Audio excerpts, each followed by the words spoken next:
मुकर्रर की जाएंगी। फील्ड मार्शल, एयर मार्शल या एडमिरल चीफ के पास यूनिफॉर्म और मराहत ताहयात रहेंगी, जबकि field marshal, marshal of air force, admiral of fleet बतौर हीरोज तस्वुर किए जाएंगे। तो ये तमाम तरामीम हैं जिनकी डिटेल्स फाइक आपको बता रहे थे, और मैं आपको थोड़ा इसके प्रोसेस से मुतालिक बताऊं तो ये वाज़ेह था कि जब ये कौमी असम्बली में ये आएगी तरामीम तो ये स्मूथली पास हो जाएगी, क्योंकि 2/3 अक्सरियत चूँकि दरकार थी और 2/3 से ज़्यादा ही नंबर्स जो हैं वो इत्तेहादी जमातों के पास मौजूद थे, तो ये एविडेंट था कि इसने स्मूथली पास होना है। जिस तरह से हम देख रहे हैं कि ये स्मूथली पास हो गई है।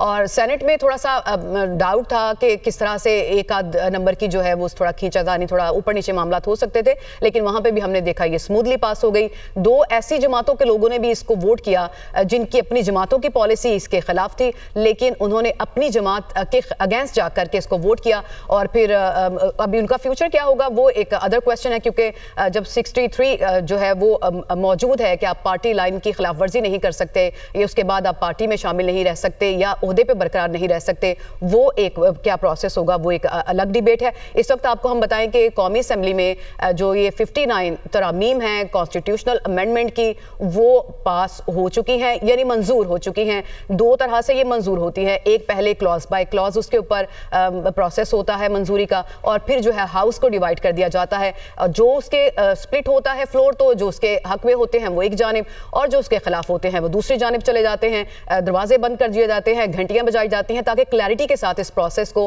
कंप्लीट किया जाए, क्योंकि कॉन्स्टिट्यूशनल अमेंडमेंट एक बड़ी चीज़ है, तो इसके ऊपर क्लैरिटी भी बड़ी चीज़ है। आज हमने देखा कि सेनेट में किसी ने भी मुखालफत में वोट नहीं किया था, बल्कि जैसे मैंने अभी बताया कि 2 अपोजिशन की जमात के लोगों ने वोट कर दिया था हक में, पर यहाँ पर हमने देखा है कि JUI जो है वो क्योंकि इसकी मुखालफत करी थी, लेकिन उसके जो 4 मेंबरान हैं उन्होंने इसके खिलाफ इसमें वोट किया है। तो अभी ये प्रोसेस चल रहा है। इस प्रोसेस के बाद अगला मरहला सदर पाकिस्तान के दस्तखत का होगा, और उसके बाद इसको जो नोटिफाई बाकायदा कर दिया जाएगा, गजट ऑफ पाकिस्तान में इसको शामिल कर दिया जाएगा, और फिर इसके अगले मरहले शुरू हो जाएंगे, यानी वफाकी आईनी अदालत जो इसकी सबसे बड़ी चीज़ है।